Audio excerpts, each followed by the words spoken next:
이번엔 저희가 준비한 두 번째 이슈를 소개합니다. 읽어보시죠. 결국 핵심은 준사기 혐의다. 윤미향 의원을 향해서 검찰이 다양한 혐의로 기소를 했습니다. 배임, 사기, 준사기 혐의도 적용을 했는데요. 윤미향 의원 측은 이에 대해서 강하게 반발을 하고 있습니다. 관건은 준사기 혐의입니다. 지난 5월 윤미향 의원은 이렇게 이야기한 바 있습니다. 지난 5월 윤 의원의 발언 들어보시죠.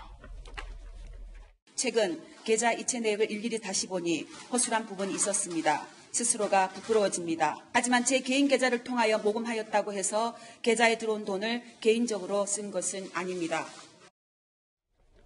윤 의원은 지난 5월 개인적으로 돈을 쓴 사실 없다라고 말했습니다. 그런데 검찰의 수사 내용은 다릅니다. 윤미향 의원이 1억이 넘는 돈을 생활비로 개인 용도로 썼다는 게 검찰 주장입니다.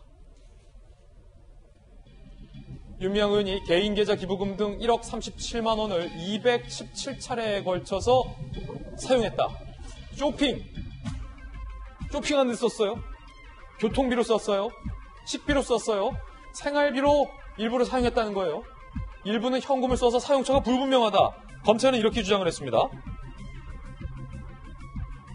좀 더 자세히 보면 1. 개인 계좌 모금액을 사용했는데 콩고 내전 피해 여성을 위한 나비 기금 개인 계좌로, 베트남 우물 파주기 사업 개인 계좌로, 길할머니 유럽행 경비 개인 계좌로, 김복동 할머니 조의금 개인 계좌로 일부 모금을 했는데 총 3억 3천여만 원 중에 5,755만 원을 앞서 봤던 것처럼 개인적으로 썼다는 거예요. 검찰 측 주장입니다. 두 번째, 정대협 계좌의 돈을 사용했다. 정대협 계좌 돈을 개인 계좌로 임의로 이체했다. 2,098만 원을 개인 용도로 썼다. 검찰 측 주장입니다.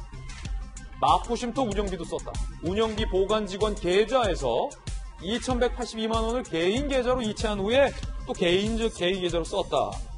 라는 게 검찰 측 주장입니다. 이재명 기자. 검찰 측 주장이 사실이라면 이게 생활비로 쓸 돈이 있고 써서는 안 될 돈이 있는데 그중에 일부를 쇼핑하는데 쓰고 식비로 쓰고 교통비로 썼다? 검찰은 이렇게 보고 있다는 거죠. 그 그렇죠. 돈이 어떤 돈이에요? 그렇죠. 뭐 후원금도 있고 이제 사업비도 있고 여러 가지가 섞여 있을 텐데 그러니까 지금 검찰에서 이제 그 한 1억 원 좀 넘는 돈을 윤미향 의원이 개인적으로 사용했다 그러면서 이제 그 한 1억 넘는 돈을 이제 기소를 했는데 그럼 굉장히 중요한 의미가 있습니다. 이게 어쨌든 물론 단체의 도덕성과도 직결된 문제지만 사실 금고형 이상이 받으면 윤미향 의원의 의원직이 박탈되죠. 예. 그런데 만약에 횡령액이 1억 원이 넘으면 양형 기준상 징역 1년에서 2년 이상을 선고하게 돼 있습니다. 그렇게 되면 본인의 의원직과 직결되는 문제이기 때문에 아마 윤미향 의원도 이 부분을 굉장히 강하게 법정에서 반박하지 않을까 싶은데요.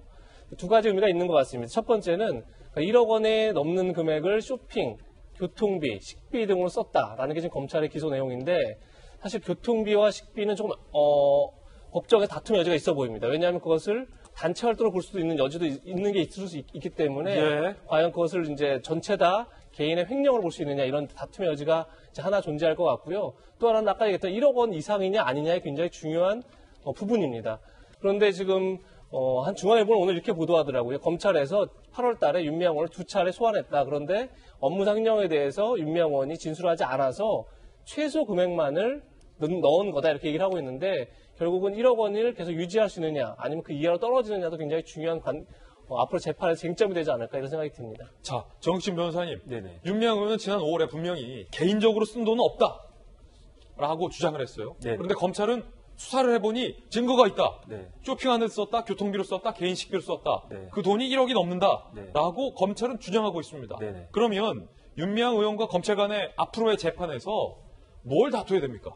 그때 윤미향 의원이 말씀하셨을 때도 석연치 않은 부분이 뭐였냐면 개인 계좌였어요. 이게 왜냐하면 기본적으로 횡령도 횡령이지만 더 전제가 되는 게 기부금품법 위반이거든요. 기부금품법에 따르면은 등록을 하고 등록된 계좌에 의해서 돈을 받아야 되는데 윤미향 의원이 나비기금 4천만 원, 그 다음에 김복동 할머니 그 장례 관련해가지고 1억 3천만 원을 개인 계좌로 모금했단 말이에요. 그러니까 사실은 개인 계좌로 모금했다는 것 자체가 이거 횡령할 거 아니야라고 하는 의심이 상당 부분 있었던 거고 그런 이야기가 그때 많이 나왔는데 이번에 검찰 수사 결과에 의해 가지고 어떤 것들이 추가로 밝혀진 거냐면요.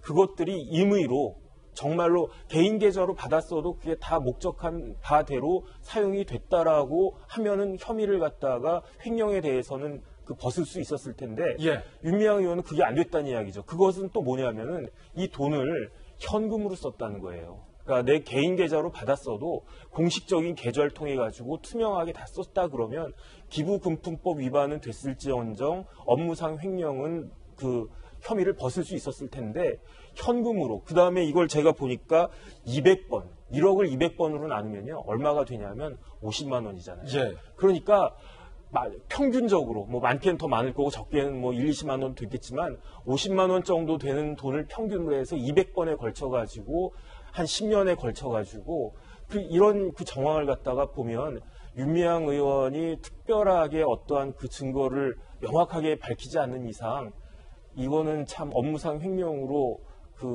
의율되기가 굉장히 쉬운 상황이 아닌가 저는 개인적으로 그렇게 판단이 됩니다. 예, 물론 재판 결과 봐야 되고 이건 검찰의 기소 내용이라는 점 분명히 말씀드리는데 검찰 수사에 따르면 현찰로 200번을 넘게 돈을 빼서 썼다. 그 돈이 1억 원에 상당하다. 검찰은 그 자금을 봤을 거고 이 중에서 뭘 샀네? 그 산 쇼핑 내역 물품이 과연 할머니들을 위한 건지 단체를 위한 거였는지 윤미향 개인을 위했던 것인지도 검찰은 아마 들여다봐야 했고 재판 과정에서도 그걸 증거로 제시해야 할 것 같아요. 그걸 제시했을 때 윤미향 의원 측은 그에 대한 반박을 해야 되고요.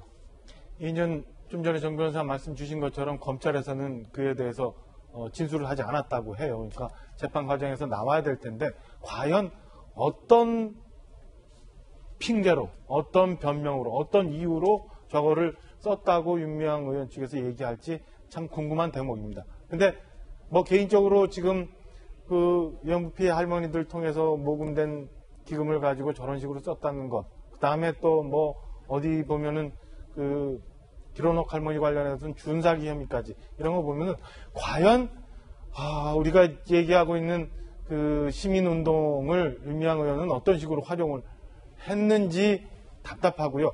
저런 분이 여전히 대한민국의 국회의원으로 활동하고 있다는 게 뭐 물론 최종 재판부의 판결은 안 나왔습니다만 그게 답답하고 뭐 같은 그런 상황입니다. 뭐 윤미향 의원 건 관련해 갖고는 지난하게 앞으로 또 진행이 될 것 같아요. 뭐 민주당에서는 당원권 정지를 했니 당직을 박탈을 했니 뭐 합니다만은 그게 우리 조국 흑서 쓴 기생충 박사 서민 교수님이 말씀하시는 것처럼 어디 동대표만도 못한 당직이고 당원권 정지인데 이게 일반 시청자들 입장에서는 아무 의미도 없는 거거든요. 과연 재판이 1심, 2심, 3심을 거치면서 4년 국회의원 임기 동안 얼마나 윤미향 의원이 국회의원직을 향유하면서 재판을 받을지 좀 답답하고 안타깝고 그런 상황입니다. 박정화 전 대변인 개인 견해고요.